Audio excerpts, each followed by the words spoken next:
जय श्री कृष्णा दोस्तों। आज बात करते हैं थोड़ा हट के अष्टक वर्गा पे। और अष्टक वर्गा से चलिए अच्छी अच्छी बातें तो सब बताते हैं कि चलो ये अच्छा है ये बुरा है। आज हम इस बारे में बात करेंगे कि हम पहले ही कैसे जान ले कि इस कौन सा ईयर हमारा पेनफुल होने वाला है। और अगर ये ईयर पेनफुल होने वाला है, अगर हमें पहले से पता हो तो हम उसकी तैयारी पहले से कर सकते हैं। हम अपने आप को लो डाउन कर सकते हैं। हम अपने आप को थोड़ा एक्सपेक्टेशन कम रखें उस टाइम पे, और अपने को भगवान की चिंतन में, कृष्णा की चिंतन में, शिवा की चिंतन में लगे रहें ताकि हमारा टाइम आसानी से कट जाए। ठीक है, विदाउट डिले हम लोग आगे बढ़ते हैं। बट उससे पहले आपसे रिक्वेस्ट करूंगा कि हमारे चैनल को सब्सक्राइब कीजिए, फॉलो अप कीजिए। हमारा चैनल नया है बट हमारे कंटेंट बिल्कुल ही फ्रेश हैं, बिल्कुल ही अलग से कंटेंट हैं जो कि आपको नहीं मिलेगा। बिकॉज हम जो ऋषि मुनियों की रचना है उसमें कुछ नया और नया निकालने की कोशिश रहती है। हमारी हमारी तो इतनी सामर्थ्य ही नहीं है कि हम कुछ नया निकाल सकें। हाँ, उन्होंने जो पिरोया है उसमें कुछ लाके आपको दे सकें। चलिए विदाउट डिले अब हम जानते हैं। तो आज का टॉपिक है कैसे हम अपने इवेंटफुल ईयर को, एगोनी वाले ईयर को आइडेंटिफाई करें। तो सबसे पहले आपको अपने बर्थ चार्ट में समुद्यक अष्टक वर्गा को देखना है, और उस समुद्यक अष्टक वर्गा में अपने लग्न से शनि को देख लीजिए कि शनि लग्न से कितने दूर पे है, और उन सब का समुद्यक अष्टक वर्गा पॉइंट कितना है। जैसे उदाहरण के लिए ये जो सामने आपकी कुंडली है, इस नेटिव का जो बर्थ है वो एरीज लग्न में है, और इनका सैटर्न जो है वो 5th हाउस में है।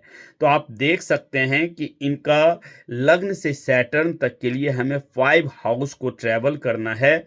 तो हम क्या करेंगे, पांचों हाउस के अष्टक वर्गा पॉइंट को, समुद्यक अष्टक वर्गा पॉइंट को जोड़ेंगे, जैसा कि हमने यहाँ किया है। तो हम देख सकते हैं फर्स्ट हाउस में 28 है, सेकेंड हाउस में 33 है, थर्ड हाउस में 35 है, फोर्थ एंड फिफ्थ हाउस में 30th एंड 30th है।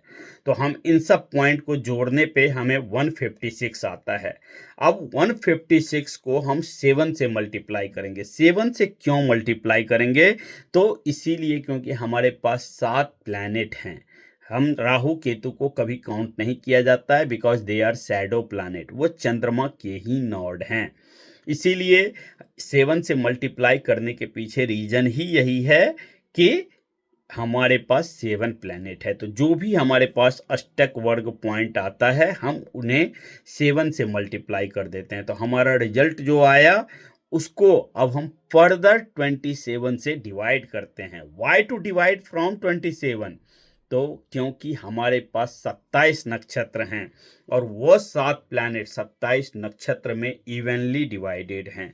तो हमें जो माइनर और सूक्ष्म लेवल पे जो जानना है, जो सबसे लोवेस्ट लेवल पे जो हम बात करते हैं, उसके लिए हमें इसे 27 से भाग देना पड़ेगा, डिवाइड करना पड़ेगा। उसके बाद जो आपका भागफल आता है वो आपका ईयर्स काउंट होगा। तो इस जातक के लिए जो इवेंटफुल आया 27 से डिवाइड देने के करने के बाद आप देख सकते हैं कि कोशिएंट 40 आया। तो इस जातक के जीवन में 40th ईयर्स काफ़ी इवेंटफुल रहने वाला है, इन अ निगेटिव वे, कि इसे काफ़ी मेंटल ट्रॉमा से गुजरना पड़ सकता है, इसके वो सौरो देखना पड़ सकता है। He has to go through multiple challenges in 40th years. तो बात करें इस नेटिव की, तो इनके 40th ईयर में इन्हें काफ़ी परेशानी आई थी। इनके लाइफ में काफ़ी अप्स एंड डाउन्स था 40th ईयर में, प्रोफेशनली भी और पर्सनली भी। प्रोफेशनली इनके जॉब्स का फर्स्ट टाइम इन्होंने देखा कि इनका जॉब छूट भी सकता है, और the next he had faced like multiple health complications, जो कि प्रोलॉन्ग डिजीज आप जिसे बोल सकते हैं, वो भी इन्हें फेस करना पड़ा। और ये सारा कुछ इनके 40th ईयर्स में ही हुआ। इन अ वे आप ये भी बोल सकते हैं कि ये ईयर जो है वो आपके ट्रांसफॉर्मेशन का है। ये काल की गति है और ये काल डिसाइड करता है कि आपके अब तक के जो कर्म हैं वो आपने कैसा किया। सैटर्न जो हैं वो काल हैं, वो हिसाब लेने आते हैं। तो इन अ वे आप बोल सकते हो कि इस जातक के कर्म में कहीं ना कहीं सैटर्न इनसे खुश नहीं थे या उन्होंने इन्हें पनिश किया। तो इस तरह से हम किसी भी जातक का इवेंटफुल ईयर देख सकते हैं। हम नेक्स्ट वीडियो में ये बात करेंगे कि आपका eventful years in a positive way कौन सा होगा, उसके भी तरीके हैं।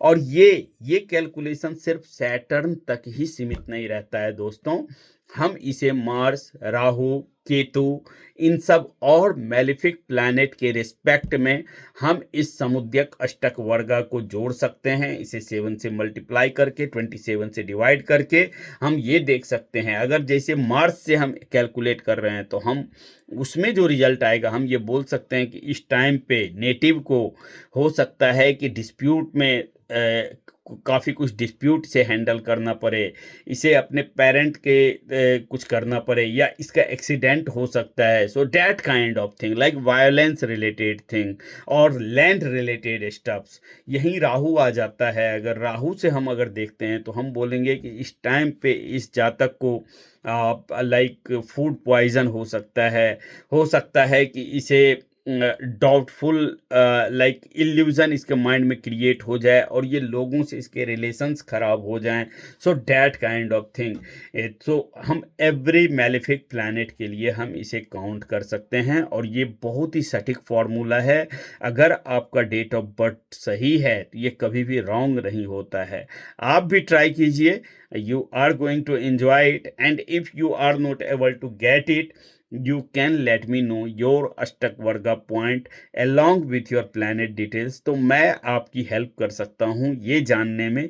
आप अपने बर्थ डिटेल्स अगर ड्रॉप करते हैं तो मैं आपको बताऊंगा कि आपका इवेंटफुल ईयर्स कौन होने वाला है, कौन सा होने वाला है। तो कुछ इसी तरह से आज के वीडियो को समाप्त करते हैं और तब तक के लिए जय श्री कृष्णा।